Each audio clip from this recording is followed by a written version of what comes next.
Olá, sejam bem-vindos a mais uma aula, dando continuidade à matriz curricular do curso de pós-graduação em atendimento educacional especializado.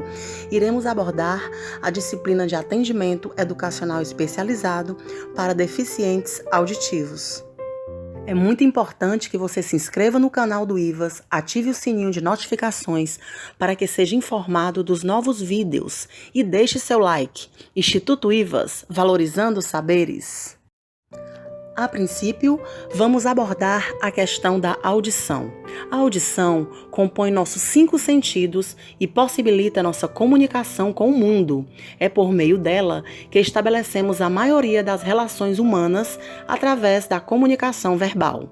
Na gestação, o bebê já possui a capacidade de perceber os sons do ambiente. Já nos primeiros anos de vida, a habilidade em perceber e diferenciar os sons permite a interação da criança com o ambiente e a aquisição da fala. Com o passar dos anos, a audição vai se desenvolvendo, permitindo ao sujeito experimentar os mais diversos sons e sensações, o que facilita a interação nas relações sociais, educacionais e culturais.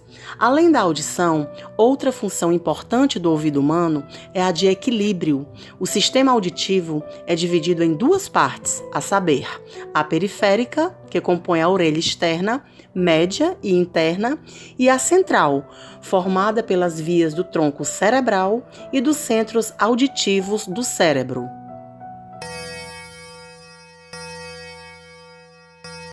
Ao escutarmos um som, nosso sistema auditivo tem a habilidade de desenvolver uma atividade bastante complexa e dinâmica, na qual terá que prestar atenção ao som, detectá-lo, discriminá-lo, separá-lo do ruído de fundo, reconhecê-lo e compreendê-lo.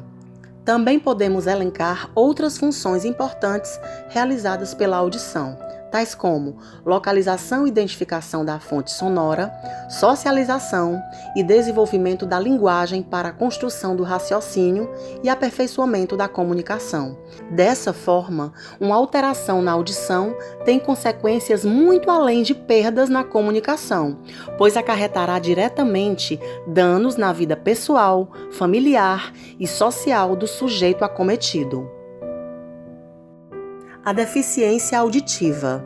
A deficiência auditiva, de acordo com a Organização Mundial de Saúde, OMS 2006, pode limitar as atividades e restringir a participação da pessoa nas atividades do cotidiano, causar dificuldades nos âmbitos comportamental, emocional e social, ocasionando inclusive problemas de acesso ao mercado de trabalho. A deficiência auditiva é uma perda da habilidade de ouvir, podendo ser entendida por qualquer alteração que haja fuga da normalidade no processo de audição, seja qual for a causa, a intensidade, o local e o momento da lesão. A deficiência auditiva é a mais prevalente no mundo, acometendo em diferentes graus de comprometimento cerca de 16,7% da população brasileira, sendo que o Nordeste é a região que concentra a maior proporção de pessoas com esse tipo de deficiência.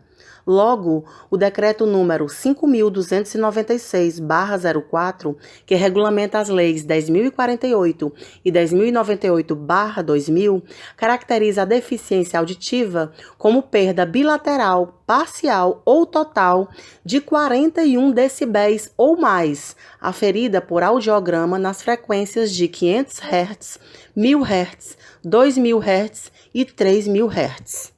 Classificação. A deficiência auditiva, quanto ao momento de aquisição, pode ser congênita, ocorrendo antes ou depois do nascimento, ou adquiridas após o nascimento. Também pode ser classificada quanto ao local da lesão e à sua intensidade. Quanto ao local da lesão. Deficiência auditiva condutiva. A alteração se localiza na orelha externa e ou média e pode ser causada por malformações, otites externas e médias, tendo como tratamento cirúrgico e ou medicamentoso.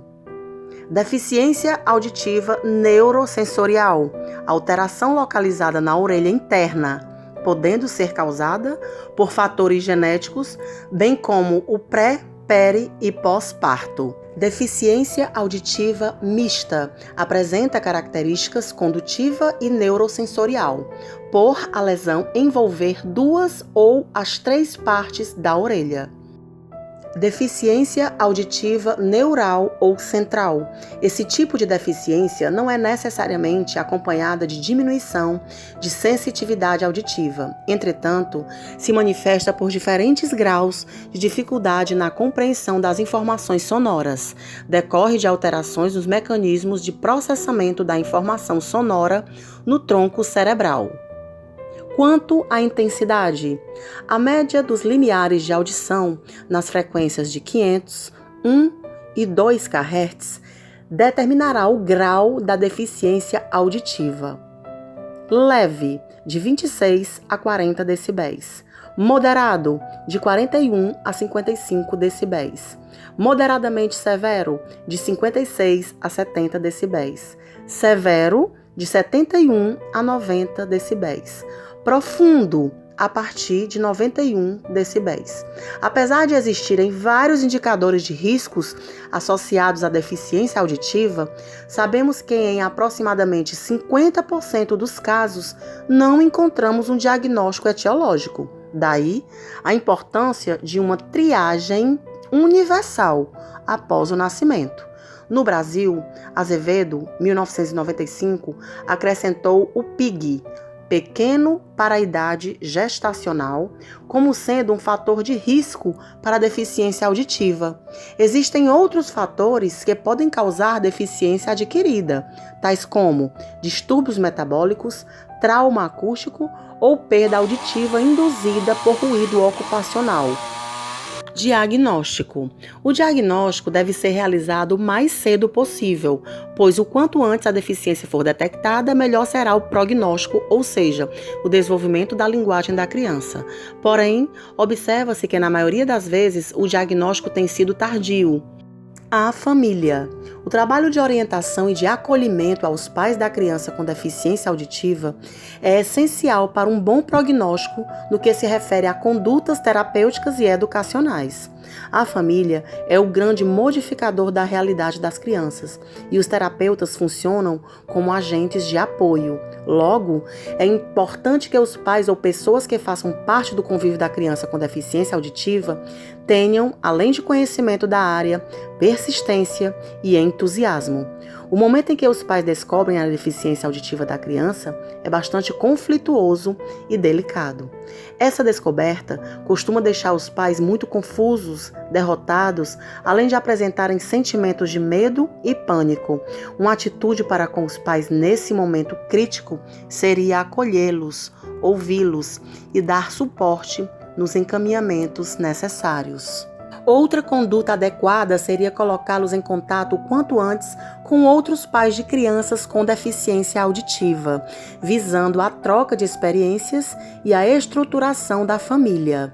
Podemos observar que os sentimentos mais comuns entre os pais quando tomam conhecimento do diagnóstico do seu filho com deficiência auditiva é a negação, a vulnerabilidade e o ódio. Esses sentimentos passam por fases ou estágios que vão variar de acordo com cada família, diferenciando com relação ao tempo e à forma de lidar com o problema. A reação da família depende de sua estrutura, recursos para lidar com o desafio da crise e habilidade para lidar com o estresse em longo prazo. A deficiência auditiva através dos tempos. O histórico das pessoas com deficiência auditiva não se distancia das demais deficiências, pois na antiguidade prevaleciam sentimentos de piedade e compaixão para com estas pessoas, chegando a acreditar que se tratava de pessoas castigadas por deuses ou enfeitiçadas, o que as levava ao abandono ou a sacrifícios. A partir do século XVI, surgem os primeiros educadores de surdos, dos quais alguns utilizavam a língua oral ou a de sinais. Em 1750, na França, o abade Charles Michel de Lepers foi às ruas conviver com os surdos marginalizados para aprender sua língua de sinais e criou uma combinação de língua de sinais com a gramática sinalizada francesa. Dessa forma, difundiu sua ideia e educou vários surdos. No século XVIII, foi considerado muito importante para a comunidade surda, tanto em qualidade como em quantidade, pois graças à utilização de línguas de sinais na Europa, essa se expandiu para os Estados Unidos e os surdos conquistaram eminência e responsabilidade econômica, social, perante a sociedade. Em 1815, Thomas Hopkins, professor americano interessado em obter mais informações sobre a educação dos surdos, seguiu para a Europa para aprender os fundamentos com Abad Lepê, retornando 2 anos depois aos Estados Unidos para fundar a primeira escola para surdos dos Estados Unidos, fazendo a combinação do inglês com a língua de sinais. E em 1864 foi fundada a primeira Universidade Nacional para Surdos nos Estados Unidos. Na mesma época da criação da Escola para Surdos da França, que utilizava a língua de sinais como base educativa, a Alemanha, em contrapartida, funda sua primeira escola pública, tendo como filosofia a educação oralista. Daí inicia o confronto entre as duas filosofias. Em 1860, com o avanço das próteses auditivas, surgiu a ideia de que o surdo poderia falar, abolindo assim a língua de sinais, devido a acharem que prejudicaria a língua oral. Nesse sentido, em 1880, no Congresso Internacional de Educação de Surdos em Milão, ficou decidido que apenas a língua oral deveria ser aprendida pelos surdos. A partir desse evento, todas as escolas do mundo deixaram de utilizar a língua de sinais. Tendo a oralização como objetivo principal da educação das crianças surdas, houve uma defasagem de conhecimento de outros conteúdos para os surdos. Essa filosofia perpetuou até a década de 1960, ano em que William Stokes publicou um artigo que demonstrava a língua de sinais como uma língua que possuía todas as características das línguas orais.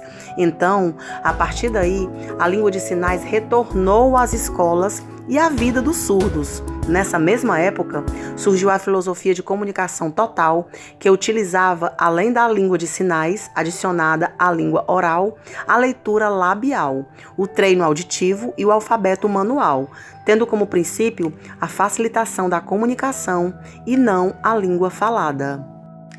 E assim, na década de 80, as ideias em relação à terceira filosofia educacional, o bilinguismo, começaram a ser divulgadas. No Brasil, a educação do surdo veio se oficializar com a criação do Instituto de Surdos e Mudos, hoje Instituto Nacional de Educação dos Surdos, INES. Abordaremos agora o próprio atendimento educacional especializado para o deficiente auditivo.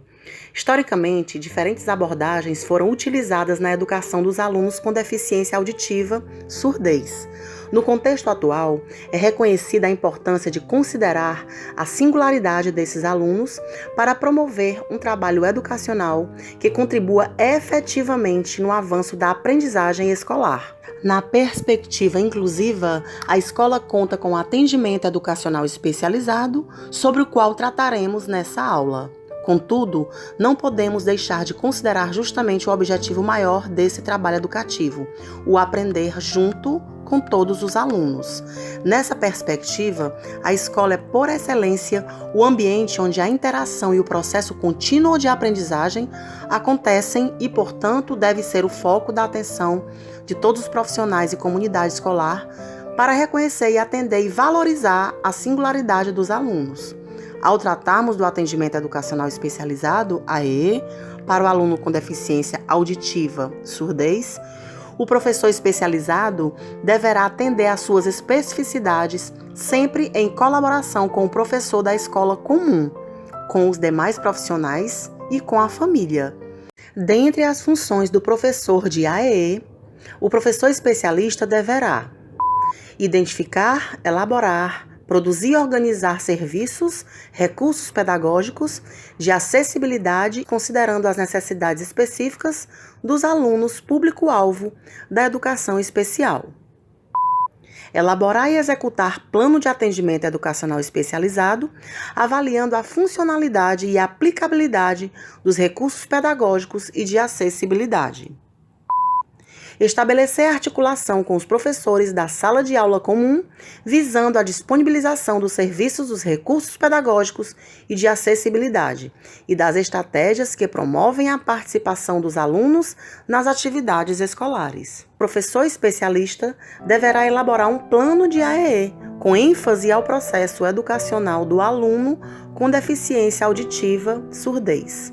Assim, não só as ações especializadas precisam atender às suas singularidades, mas também a escola comum precisa de uma prática pedagógica que respeite suas formas de aprender e promova a acessibilidade ao conhecimento.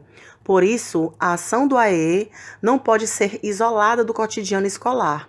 Todos os profissionais da escola e o professor do atendimento educacional especializado devem identificar as diferenças específicas do aluno que possui deficiência auditiva, surdez,